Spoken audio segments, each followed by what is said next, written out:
En este momento, los matemáticos y economistas están trabajando a marchas forzadas para crear un mecanismo que viole la ley en Estados Unidos y proteja a las empresas europeas de que no las persigan. Es un mecanismo para hacer transferencias de dinero a escondidas entre Irán y Europa, escondiéndose de Estados Unidos para que no sancione a las empresas europeas y así se respete el acuerdo nuclear. El mecanismo se llama Canal de Pagos. En caso de que funcione, quizá junte a China, Rusia y a Europa y debilite al dólar. Pero si no funciona, la sombra del uranio puede aparecer. Soy Roberto de la Madrid y esto, la denuncia, el coraje, la cuestión, usted lo sabe, es detrás de la razón.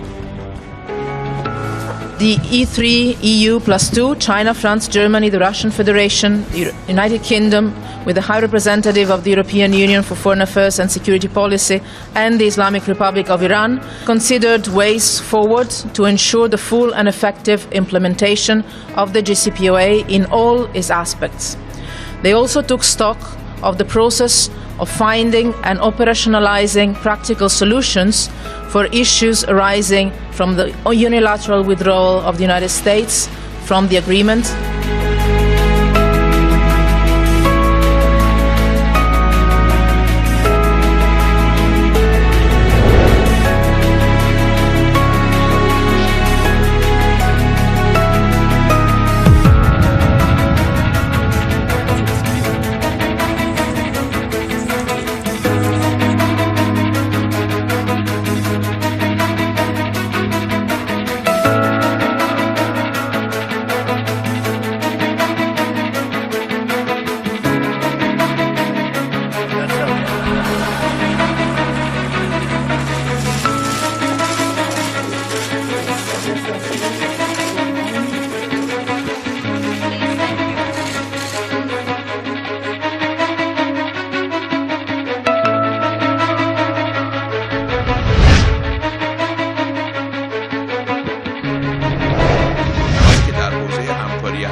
Iran has many options, but if the benefits of the deal for Iran start to diminish, then there is no reason for Iran to remain in the deal, because it's not acceptable for us to have a one-sided agreement.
Muchísimas gracias al equipo de Detrás de la Razón, como siempre.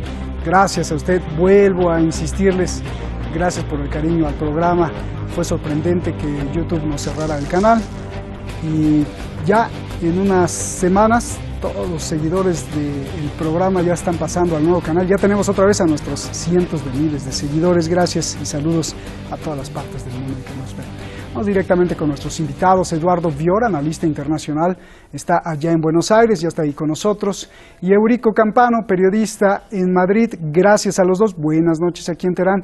Eurico, gusto en saludarte. A ver, ilumínanos, explícanos por favor en qué consiste este mecanismo de pago.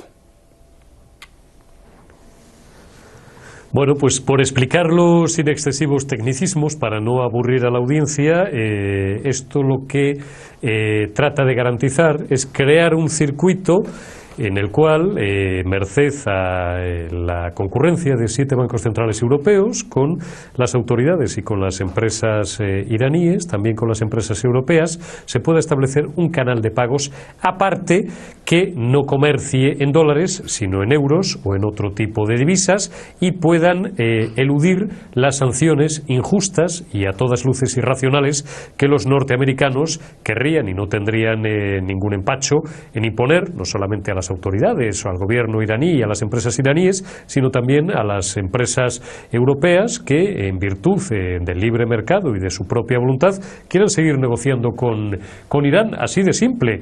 Esto como primera providencia para crear un mecanismo de seguridad económica, sin entrar, que luego supongo que también entraremos, en lo injusto y lo irracional que supone, y no es la primera vez que lo sostengo en este programa, la ruptura unilateral y brutal de Donald Trump del tratado, bueno, pues que estaba en vigor desde el 2015 y contra, en fin, la que se ha manifestado la propia Federica Mogherini y la práctica totalidad de los gobiernos europeos. Bien. Eduardo, ¿funcionará este mecanismo de pago ante el poder de Estados Unidos? Es difícil de saberlo a priori. Es decir, el mecanismo en sí es un mecanismo provisorio, eso tengámoslo en cuenta, porque lo que hace es eludir la central de transacciones en dólares que tiene sede en Bruselas, la llamada SWAP. No pueden realizarlo en forma directa las grandes empresas europeas, porque si no serían inmediatamente detectadas por la vigilancia norteamericana, o sea que hay que buscar terceros más pequeños que puedan negociar con otros terceros más pequeños a su vez, que finalmente negocien con empresas iraníes. O sea, es todo un mecanismo de circunvalación que requiere de muchos eslabones que tienen que funcionar todos. A la Unión Soviética, en la vieja Unión Soviética, más o menos le funcionó para eludir las sanciones norteamericanas. Pero no es la solución definitiva, eso tengámoslo en cuenta. Sí tiene aspectos muy interesantes que creo que lo vamos a conversar más adelante respecto al futuro de la divisa de referencia a nivel mundial. Bien. Oye, Eduardo, es algo, pues no sé si ridículo o curioso que estén tratando de crear un mecanismo para violar la ley en Estados Unidos, porque es eso, violar la ley de Estados Unidos. Sí, bueno, a ver, en principio quien ha violado la ley es Estados Unidos al retirarse del acuerdo de 2015. Es decir, un acuerdo internacional firmado, es decir, uno no se va así porque está ofendido. Digamos, los países europeos se colocan al borde de la violación de sus acuerdos con Estados Unidos. Pero eso es un desafío que ellos mismos van a tener que afrontar si quieren ponerse los pantalones largos en materia de política internacional. Bien. Porque es hasta ahora la Unión Europea no ha tenido política exterior propia. Bien. A ver, Eurico, ¿por qué está tan preocupada la Unión Europea por proteger el acuerdo nuclear? Ahí me saltan muchas dudas. Que está tan preocupada que incluso va a desafiar a Estados Unidos con esto. ¿Es por amor a Irán? ¿Porque le importan los ciudadanos de Irán? ¿Porque le gusta cumplir los acuerdos? ¿Porque le gusta la democracia? ¿O por qué es? Hombre, me gusta tu forma de plantear siempre los asuntos, lo sabes, Roberto. Yo no sé si es por amor a Irán o porque le gusta la democracia. Que le gusta la democracia en la Unión Europea, yo estoy en condiciones de decirte que sí. Tan es así que coincido plenamente con lo que ha dicho mi querido contertulio, Eduardo, de que ya es hora de que una vez la Unión Europea se ponga los pantalones largos y empiece a poner pies en pared contra la, no siempre a veces, últimamente casi siempre, abusiva diplomacia norteamericana, norteamericana que está acostumbrada a ejercer como gendarme del mundo. Aparte de que a la Unión Europea le guste más o menos la democracia y no tenga, cuando menos, ningún interés de machacar al gobierno ni a la población iraní, lo que le guía es un ánimo absolutamente entendible y legítimo y respetable de proteger los intereses de sus grandes compañías, los intereses transnacionales de sus grandes compañías y el libre comercio. Y esta ruptura unilateral y un poco alocada o bastante alocada que ha hecho Trump, lo que puede es llevarse por la borda acuerdos de miles de millones de dólares o miles de millones de euros en transacciones, bueno, pues que no tienen por qué tener que estar sometidas a la vigilancia norteamericana en absoluto. Yo coincido también con Eduardo cuando dice que, hombre, violar la ley es muy relativo. El primero que ha violado la ley es Trump. Por tanto, las grandes corporaciones, las grandes multinacionales europeas, petroleras, gasísticas, energéticas, de automoción y de cualquier otra índole, incluso también los grandes bancos, las grandes entidades financieras, tendrán que protegerse, porque si no estamos al albur, por mucho que sea el presidente de la nación más poderosa del planeta, de que un loco se levante por la mañana con el pH un poco ácido y, bueno, pues le dé por hacer un estropicio mayor. Por tanto, yo sí confío y deseo en que este mecanismo, al margen de la vigilancia y del control norteamericano, funcione. Oye, Eurico, pero los analistas críticos dicen que las empresas europeas se decantarán por un mercado de 20 billones en español, 20 billones de dólares, que es el de Estados Unidos, en vez del de Irán. ¿Qué respondes a esto?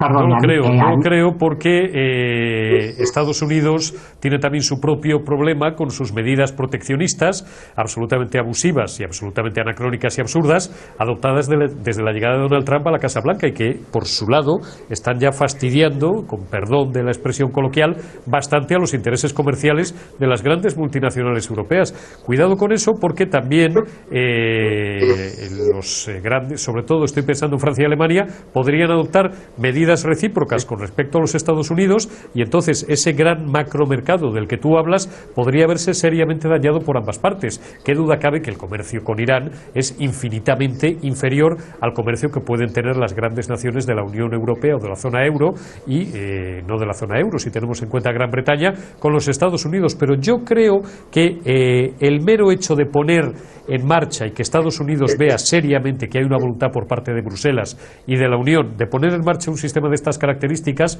será suficientemente disuasorio para que algunas grandes corporaciones le digan a Trump: oye, frena un poco, ¿dónde vas?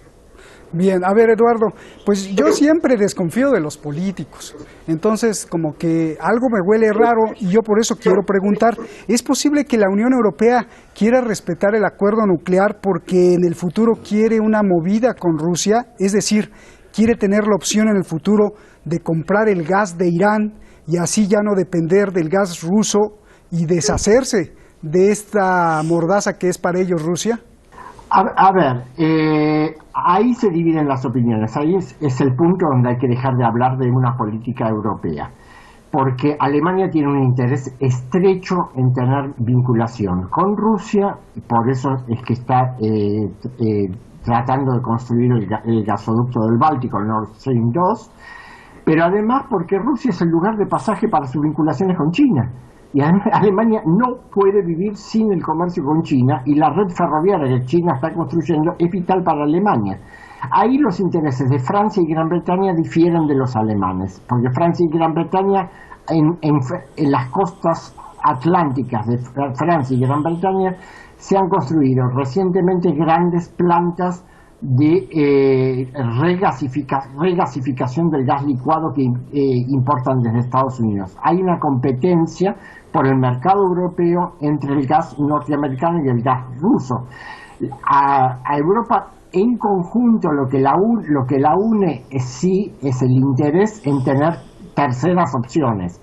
Por eso le importa tener acceso al gas, al petróleo y gas iraní, así como le importa llegar a algún arreglo respecto al Medio Oriente para que se puedan construir los gasoductos que están planeados hace mucho tiempo. Lo que todavía no está claro es cuál de ellos, sería un poco largo de explicar, porque según cuál se construya tendrá preeminencia Rusia o tendrá preeminencia la Unión Europea. Bien, Eurico, sin duda un papel muy importante que van a jugar en este mecanismo de pagos y en el respeto del acuerdo nuclear es Rusia y China, pero pues luego, ahí decía mi abuelita, a veces le tuercen uno la mano. ¿Cómo Rusia y China van a ayudar a Irán si Irán ya ha alertado de que Rusia se podría quedar con sus clientes petroleros?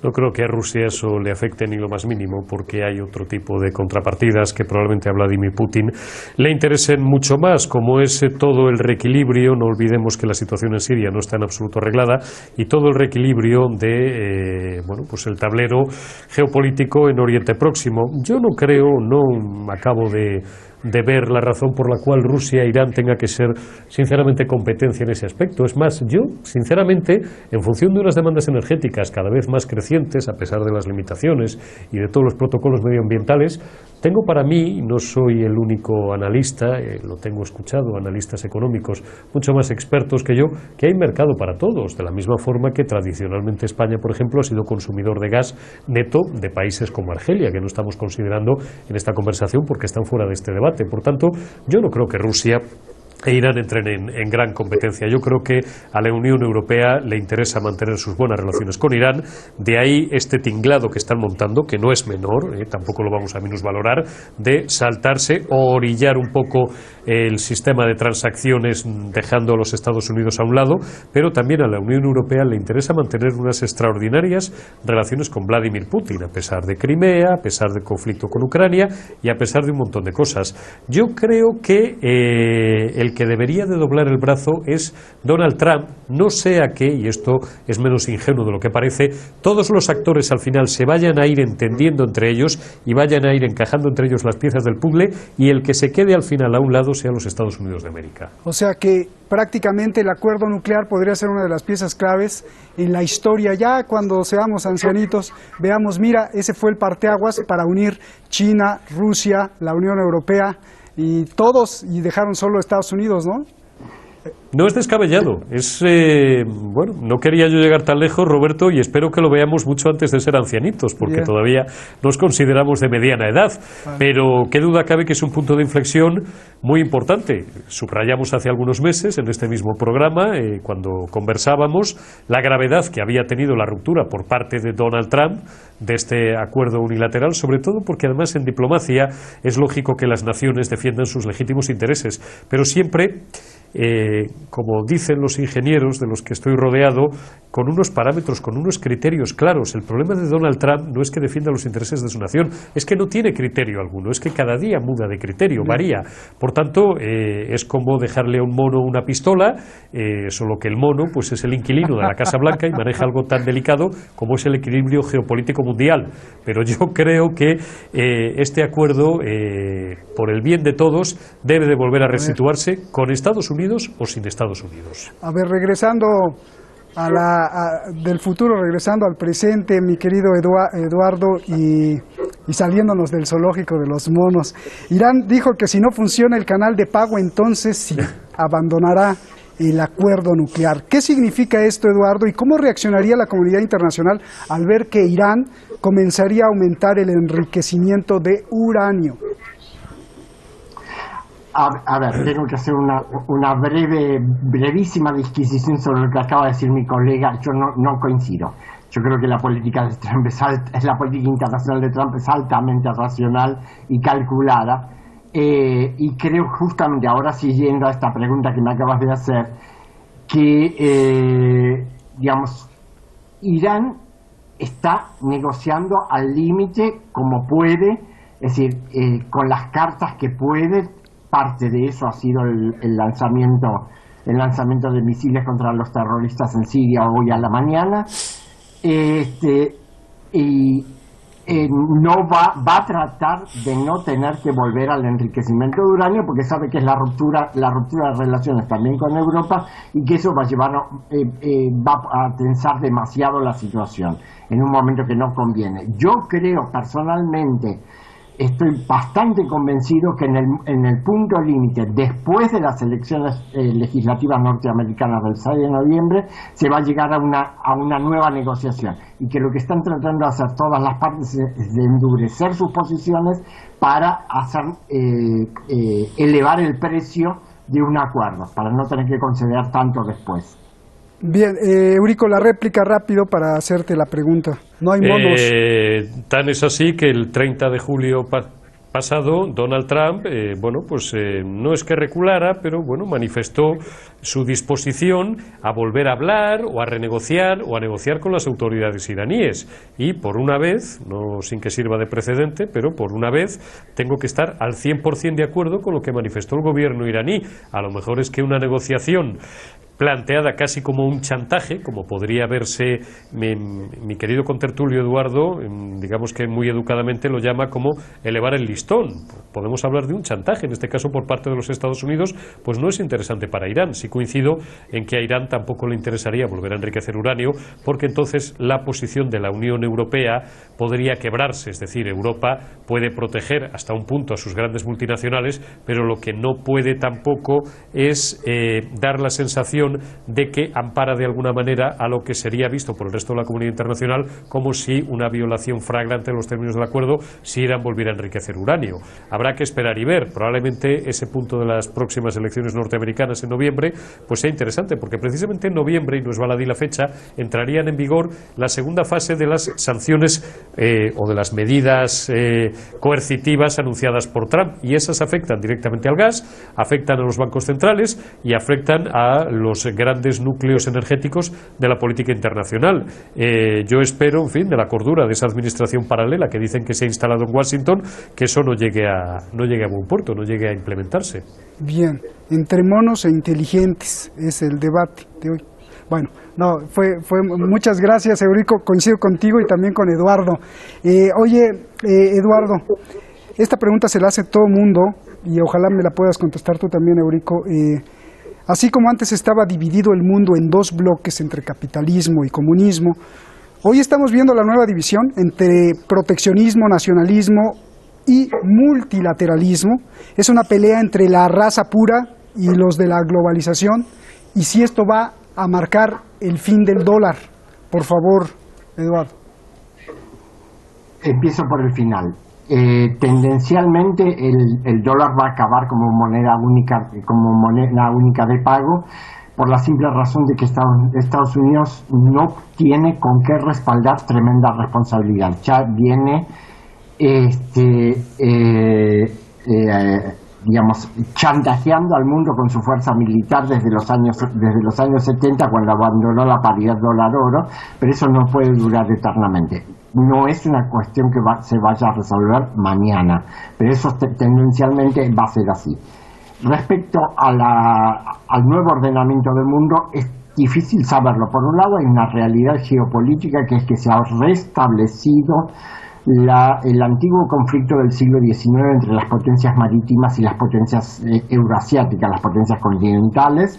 Eso por un lado. Por el otro lado, desde el punto de vista ideológico y financiero, dentro del mundo capitalista sí existe claramente una lucha muy feroz, especialmente dentro de los Estados Unidos, entre globalistas y nacionalistas. ¿Cómo va a terminar? No lo sé. Las elecciones de noviembre nos van a ayudar a saber un poco más. Bien. Eurico, pon la cereza al pastel porque este programa estuvo bien bonito. Nos vamos. Bueno, pues ponemos la cereza. Yo creo que efectivamente lo que no puede seguir haciendo ad eternum la Reserva Federal Norteamericana es darle a la máquina de imprimir billetes verdes, porque, como bien ha señalado Eduardo, desde que el dinero es fiduciario, son meros apuntes contables y ya desaparece un respaldo físico, como era el del patrón oro, pues parecía que el problema de la deuda no era tal problema, pero claro, la burbuja de la deuda que se está creando en los últimos años es tan brutal que si llega a a estallar, anularía por completo el mundo. Y además es que Estados Unidos no es completamente soberano en esta materia. Recuerdo que el mayor tenedor de deuda norteamericana, aparte de la propia Reserva Federal, es nada más y nada menos que China. Ojo con eso. Por tanto, yo creo que los Estados Unidos, esta es una razón más para que deban entrar, valga la redundancia, en razón. Con respecto a nacionalismo o globalización, prefiero calificarlo así, espero que gane sinceramente la globalización y el libre comercio, porque lo contrario es empobrecedor y nos devolvería Gracias. al siglo XIX, sin ninguna duda. Eurico, muchas felicidades. Eduardo, igual, un abrazo. Los dos de lujo, como siempre. Gracias. Gracias.